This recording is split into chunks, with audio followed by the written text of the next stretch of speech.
नमस्कार, crime news देख रहे हैं आप और मैं हूं आप सबके साथ सोनाली सिंह। अगले आधे घंटे तक हम आपको बताएंगे बिहार झारखंड की हर वो वारदात जिसका सीधे आपसे सरोकार है। पूछेंगे पुलिस प्रशासन से सवाल, देना पड़ेगा हर एक जुर्म का जवाब, करेंगे छोटी से छोटी वारदात की गहनता से पड़ताल। तो चलिए शुरू करते हैं खबरों की पड़ताल। दारोगा की दिखी दबंगई, चालान के नाम पर जड़ा थप्पड़, वर्दी के रौब के सामने मजबूर लोग।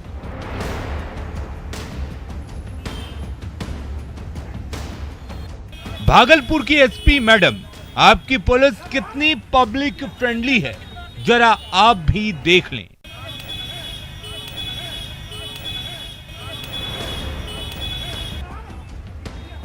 देखा आपने, आपकी पुलिस किस तरह पब्लिक की सेवा कर रही है।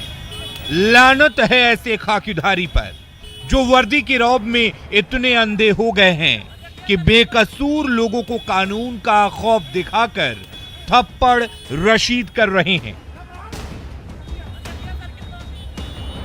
चालान का रसीद तो काट ही रहे हैं, साथ में अपना खौफ पैदा करने के लिए रौब भी दिखा रहे हैं।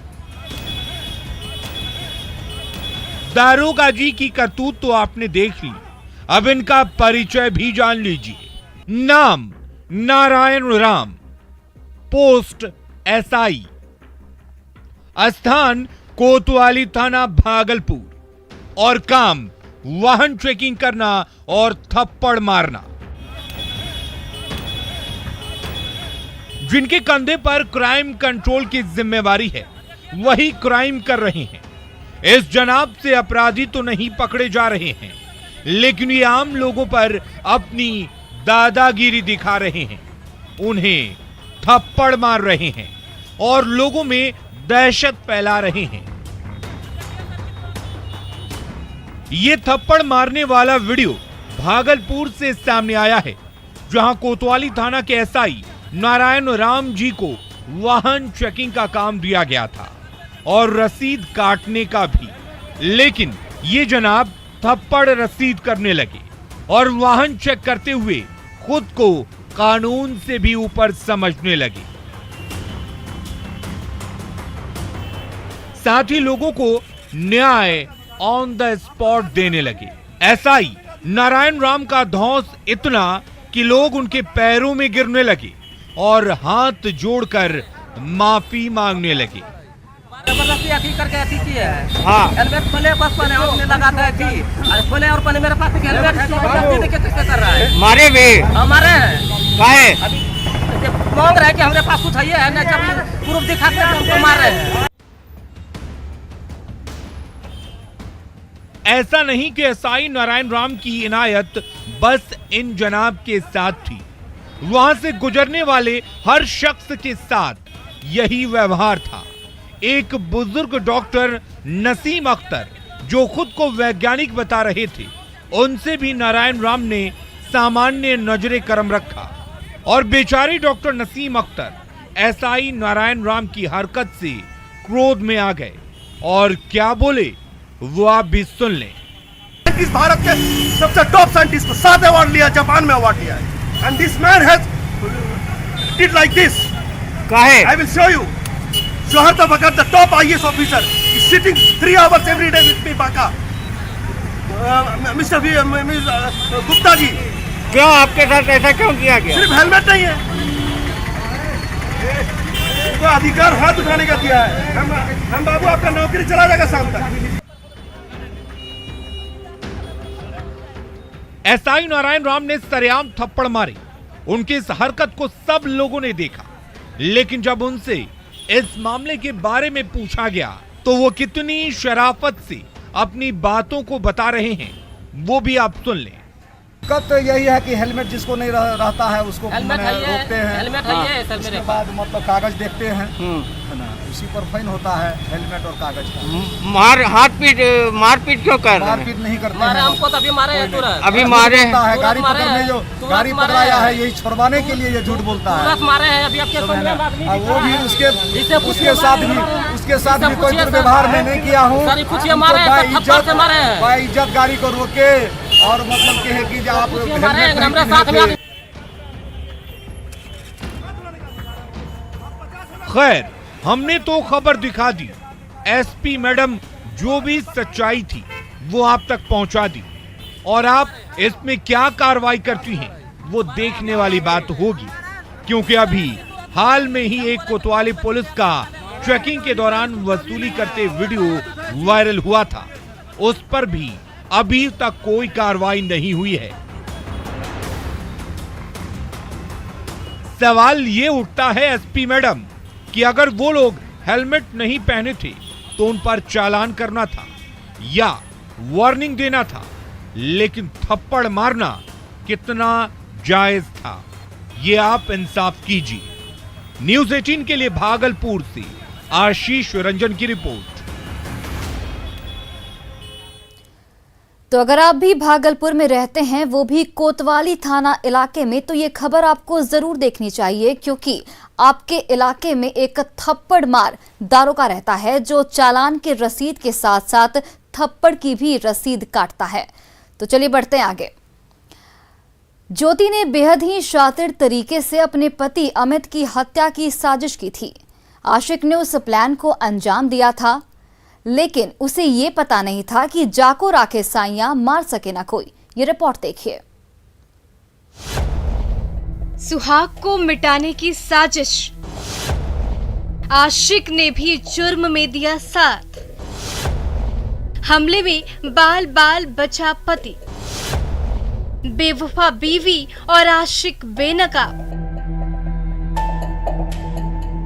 मोहब्बत में इतनी ताकत होती है कि वो सुहाग पर भारी पड़ता है। जिस रिश्ते को पति पत्नी अग्नि को साक्षी मानकर ताउम्र साथ जीने मरने की कस्में खाते हैं, 7 फेरे लेकर एक दूसरे के साथ जीवन की डोर में बंधते हैं, अगर उसी रिश्ते में जब किसी तीसरे शख्स की एंट्री होती है तो तबाही मच जाती है। कस्में वादे सब झूठे साबित होने लगते हैं। पति पत्नी का रिश्ता बौना साबित होने लगता है। एक दूसरे को पाने की जिद अपराधी बना देती है। कुछ ऐसा ही हुआ लखीसराय में। पुलिस ने जो खुलासा किया वो हैरान करने वाला है।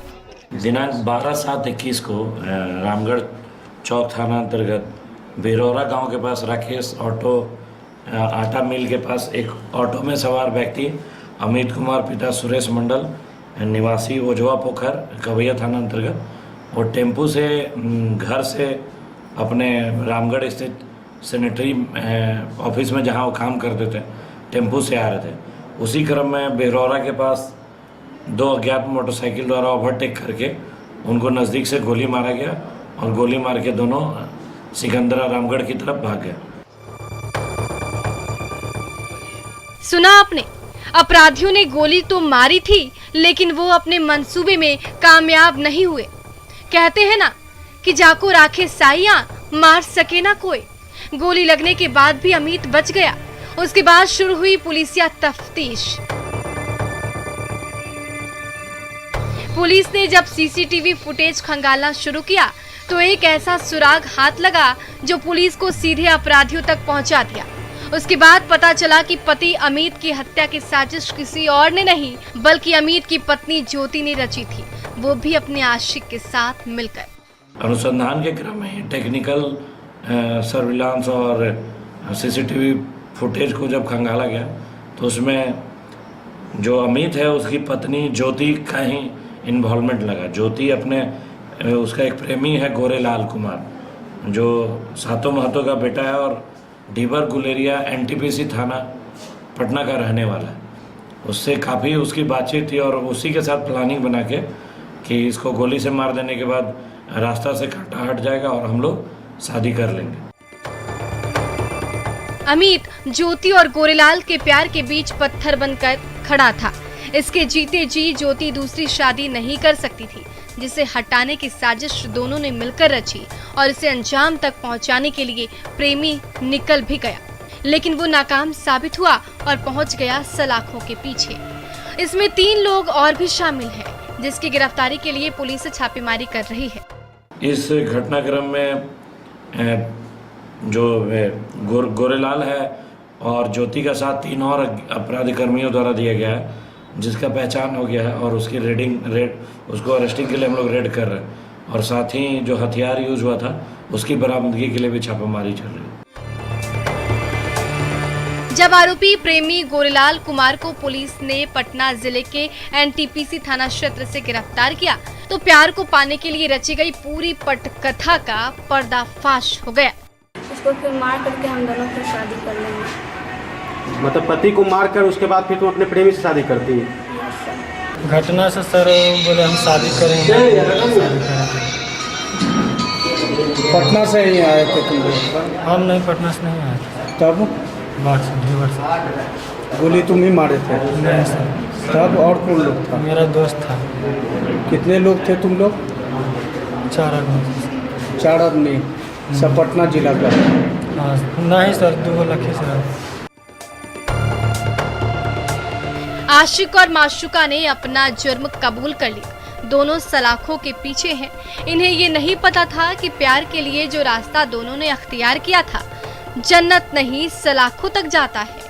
अफसोस कि अब दोनों खुली हवा में सांस लेने के बजाय सलाखों की दीवारों के बीच घुट-घुट कर आगे की अपनी जिंदगी गुजारेंगे। न्यूज़ 18 के लिए लखीसराय से राकेश की रिपोर्ट। बिहार में एक बार फिर से जाली नोट के सौदागरों की चहल पहल तेज हो गई है, जो छोटे शहरों के बाजार में जाली नोट को खपाने का काम कर रहे हैं। पहले बक्सर, फिर सिवान और अब मुजफ्फरपुर जाली नोटों के जाल में फंसता जा रहा है। पुलिस ने एक ऐसे ही गिरोह का पर्दाफाश किया है, जिसे पति पत्नी समेत पूरा परिवार मिलकर चलाता था। देखिए इस रिपोर्ट में कहां तक फैला है जाली नोटों का जाल। सावधान, कहीं आपके हाथ में जाली नोट तो नहीं। बिहार में चल रहा जाली नोटों का धंधा। 2 महीने के भीतर तीसरा बड़ा खुलासा। पहले बक्सर, फिर सिवान और अब मुजफ्फरपुर। जी हां, हो सकता है आपके हाथ में आए पैसे में कोई भी नोट जाली निकल जाए और आपकी मेहनत की कमाई को जालसाज चूना लगा जाए, क्योंकि बिहार इन दिनों जाली नोटों के धंधे का बड़ा ठिकाना बनता जा रहा है। एक के बाद एक नए धंधे का खुलासा हो रहा है। इस बार मुजफ्फरपुर पुलिस ने जाली नोटों के जालसाजों को बेनकाब किया है, जो पुलिस के नाक के नीचे घर में बैठकर फेक करेंसी छापने और खपाने का काम कर रहे थे। पुलिस ने 8 लाख के जाली नोटों के साथ 9 तस्करों को गिरफ्तार किया है, जो मुजफ्फरपुर, मोतिहारी, सीतामढ़ी के साथ इंडो नेपाल बॉर्डर के जिलों में इस धंधे को चला रहे थे। कल अचानक शाम में 1 तारीख को शाम में सूचना मिली कि कुछ लोग नकली नोट लेकर के मुजफ्फरपुर जिला में प्रवेश करने वाले हैं। हाथों में हथकड़ी और चेहरे पर नकाब लिए पुलिस कस्टडी में गुमसुम खड़े ये वही 9 धंधेबाज हैं, जिसकी शातिर दिमाग की उपज से कई जिलों में फेक करेंसी का कारोबार तेजी से फल फूल रहा था और गांव से लेकर शहर तक जाली नोटों को छापने के साथ खपाने का काम भी चल रहा था।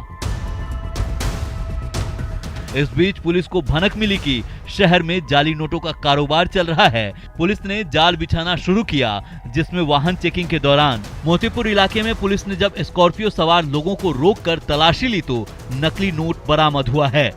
स्कॉर्पियो में 3 लोग बैठे हुए थे, जिसमें गायघाट के अजय महतो अपनी पत्नी के साथ बैठा था, जो नकली नोट की डिलीवरी देने जा रहा था। पुलिस ने तीनों को गिरफ्तार कर लिया है। समय पर ही रास्ते में एक स्कॉर्पियो गाड़ी को पकड़ा और रोक करके उसकी तलाशी ली गई। उसमें कुल 3 व्यक्ति मिले, जिसमें अजय महतो था, उसकी पत्नी थी, और उसकी तलाशी ली गई तो नकली नोट उसकी गाड़ी से बरामद हुआ। पुलिस ने जब अजय और उसकी पत्नी से सख्ती से पूछताछ शुरू की तो नकली नोटों के कारोबार का परत दर परत राज खुलता गया और धंधेबाजों का नाम सामने आता गया। पुलिस ने इसकी निशानदेही पर 9 लोगों को गिरफ्तार किया, जिनके पास से 8 लाख का जाली नोट बरामद हुआ है। पूछताछ में पता चला कि ब्रह्मपुरा थाना के चांदनी चौक पर गाय घाट के रामनगर के बालू कारोबारी को डिलीवरी देना है। चांदनी चौक को मीटिंग पॉइंट बनाया गया था। पुलिस अजय को लेकर चांदनी चौक पहुंची और बालू कारोबारी मंजीत कुमार को दबोच लिया। उसके पास से 50,000 रुपए का असली भारतीय नोट भी बरामद किए गए हैं। यह राशि वह अजय को एडवांस देने के लिए लाया था। ये गिरोह 100 रुपए के छोटे नकली नोट बनाता था, जिसे 50,000 के असली नोट के बदले 1.5 से 2 लाख का नकली नोट देता था। पुलिस से बचने के लिए इस गिरोह के गुर्गों ने महिलाओं को भी शामिल कर रखा था ताकि पुलिस को शक न हो, लेकिन पुलिस के सामने इसकी सारी चालाकी धरी की धरी रह गई। 7 लोग रतन शायर गांव पताही, जो कि मोतिहारी जिला में पड़ता है, वहाँ के लोग हैं, और एक पकड़ी दयाल क्षेत्र का है जो भी मोतिहारी जिला का है, और एक हमारा गायघाट इलाका का एक है जो कि डिलीवरी लेने के लिए गया हुआ था वहाँ पर। इन लोग अपने ही क्षेत्र में ही नोट को छापने का बनाने का काम कर रहे थे और वहाँ से मुजफ्फरपुर जिला में खपाने के उद्देश्य से लेकर के आए थे। बालू कारोबारी मंजीत ने पूछताछ में बताया कि उसे हर दिन काफी संख्या में कैश पेमेंट करना होता है। इस वजह से वह 1 लाख रुपए का असली नोट देकर अजय से 3 लाख रुपए का जाली नोट लेता था। एक बंडल में 15 से 20 जाली नोट फंसाकर वह ग्राहकों और बालू कारोबारियों के अलावा ठेला और ट्रक चालकों को पेमेंट करता था। इससे उसे काफी बचत होती थी। लालच की वजह से वह मोतिहारी के अजय से नोटों की सप्लाई लेता था। यहाँ के कुछ लोग इस नेटवर्क में जुड़े हुए हैं जो नकली नोट को असली नोट दे करके बदले में नकली नोट लेते हैं और उसको फिर खपाते हैं, और इससे उनकी अच्छी आमदनी भी होती है। अगर 50,000 रुपया का नोट दे रहे हैं तो उन्हें 1.5 लाख 2 लाख का नकली नोट मिल जाता है। इतना ही नहीं, पुलिस ने जब सरगना अजय से पूछताछ की तो अजय ने पुलिस को गुमराह किया। वह बताया कि उसका एक चचेरा भाई जो सीतामढ़ी के मेजरगंज में रहता है, वह इसका सरगना है। फिलहाल वह जेल से कुछ दिन पहले बाहर आया है। जब पुलिस उस ठिकाने पर पहुंची तो वहां एक बैग मिला। उसमें कुछ नेपाली नोट रखे थे, उसके नीचे कागज के बंडल रखे हुए थे। इसके अलावा पुलिस को मेजरगंज से कुछ हाथ नहीं लग सका। पैसे और एक गाड़ी और 8 मोबाइल इन लोगों के पास से बरामद हुआ। इन लोगों का कोई आपराधिक इतिहास? इन लोगों का अभी तक आपराधिक इतिहास भी कुछ पता नहीं चला है, लेकिन इनका कार्यशैली जो है वो यह है कि अजय महतो अपने परिवार के साथ, अपनी पत्नी के साथ गाड़ी में नोट लेकर के चलता है ताकि किसी को शक न हो, और अपने गंतव्य पर जाकर के उसकी डिलीवरी करता था। ये कोई पहला मामला नहीं है जब जाली नोटों के कारोबार का पर्दाफाश हुआ हो। इससे पहले भी 2008 में ब्रह्मपुरा पुलिस ने एक जाली नोट के धंधेबाज को दबोचा था। 16 जून 2021 को भी बक्सर में जाली नोट छापने वाले गिरोह का पर्दाफाश हुआ था। उसके एक हफ्ते बाद 25 जून 2021 को सिवान के गोरैया कोठी में जाली नोटों के बड़े नेटवर्क का खुलासा हुआ था। बिहार में जिस तरह से जाली नोटों का जाल फैल रहा है वो चिंता का विषय है। अगर समय रहते इस पर अंकुश नहीं लगा तो बिहार बर्बादी की कगार पर आकर खड़ा हो जाएगा। तब पुलिस को जवाब देना भारी पड़ेगा। न्यूज़ 18 के लिए मुजफ्फरपुर से सुधीर की रिपोर्ट।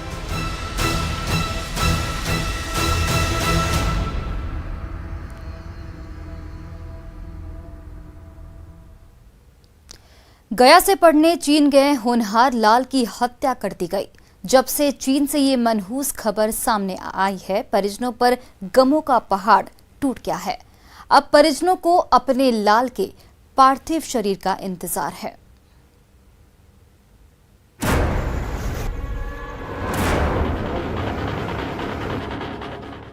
गया के होनहार लाल अमन नागसेन की आंखों में बड़ी बड़ी उम्मीदें थी।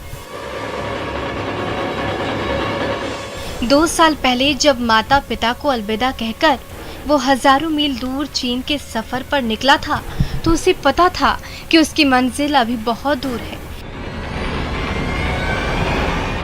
इसलिए उसने घर से दूर रहकर कड़ी मेहनत की। चीन की तियानजिन यूनिवर्सिटी के इंटरनेशनल बिजनेस स्टडी डिपार्टमेंट में अपनी प्रतिभा का लोहा मनवाया। अभी वो अपने सपनों के सफर पर बढ़ा ही था कि 30 जुलाई को अचानक उसकी हत्या की मनहूस खबर आई। फिर तो परिजनों पर गमों का पहाड़ टूट पड़ा। नहीं आया था, आज मेल आता है कि आपका पुत्र का हत्या हुआ है, डेथ नहीं हुआ है।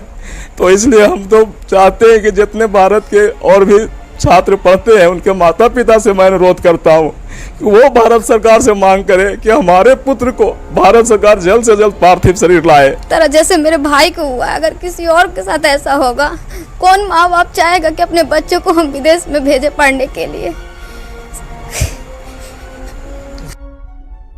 अमन नागसेन से उसके माता पिता को बड़ी उम्मीदें थी। लगा था उनका चिराग अपनी रोशनी से एक दिन जरूर पूरी दुनिया को रोशन करेगा, लेकिन वो सुनहरा दिन आने से पहले ही ईश्वर ने उसे अपने पास बुला लिया।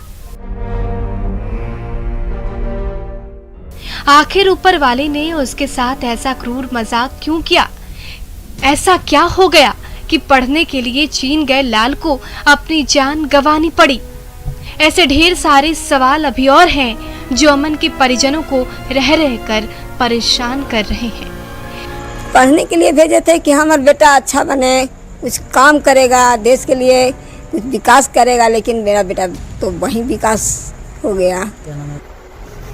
जब गया कि सीधे साधे अमन नागसेन की दूर देश में जान ली जा सकती है, तो आखिर कोई माँ बाप क्यों अपने जिगर के टुकड़े को पढ़ने के लिए अपने से दूर भेजेगा? इसलिए अमन के शोक संतप्त परिजनों की पीड़ा आज हर किसी की पीड़ा है। जरूरत है अमन और उसके परिवारों को न्याय मिले। एलन लिली, न्यूज़ 18 गया।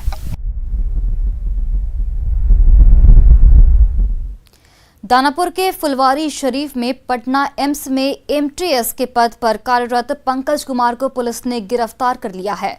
पंकज कुमार पर रामनगर फुलवारी निवासी अलका कुमारी ने आरोप लगाया कि एम्स में नौकरी दिलाने के नाम पर 8 लाख से ज्यादा रुपए ठग लिए गए। नौकरी नहीं मिलने पर अलका ने जब पैसे लौटाने का दबाव बनाया तो पंकज गाली गलौज करते हुए जान से मारने की धमकी देने लगा। पटना एम्स में ही अलका कुमारी की मुलाकात पंकज से हुई थी। दोनों के बीच बहस शुरू हो गई, जिसमें अलका कुमारी ने पंकज की पिटाई भी कर दी। विवाद बढ़ता देख लोगों की भीड़ भी जमा हो गई, जिसके बाद पंकज को अलका कुमारी ने पहले एम्स के सुप्रिंटेंडेंट सीएम सिंह के पास ले गई, जिसके बाद उन्होंने फुलवारी शरीफ थाना में ले जाओ को कहा। उसके बाद पुलिस को बुलाया गया और सूचना पाकर पहुंची पुलिस आरोपी पंकज को हिरासत में लेकर पूछताछ में जुट गई है। वो लोग से नहीं पता है, मेरे डिपार्टमेंट से 2 लोग से लिया है। कितने लोग लिया? इसका तो सबका हम नहीं जानते, हम अपना बता रहे हैं, हम अपना बता रहे हैं। मेरे डिपार्टमेंट का स्टाफ है, डेंटल डिपार्टमेंट का स्टाफ है, बाकी लोग क्या नाम है?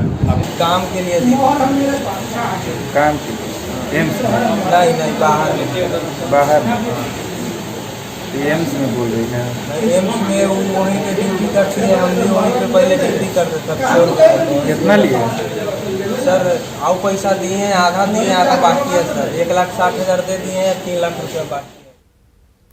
वहीं दानापुर के शाहपुर ईट भट्टा पर आदिवासी महिला से दुष्कर्म और छेड़खानी का मामला प्रकाश में आया है, जिस पर पुलिस ने कार्रवाई करते हुए आदिवासी महिला से दुष्कर्म, छेड़खानी करने और भगाने के आरोप में 4 आरोपियों को गिरफ्तार किया है।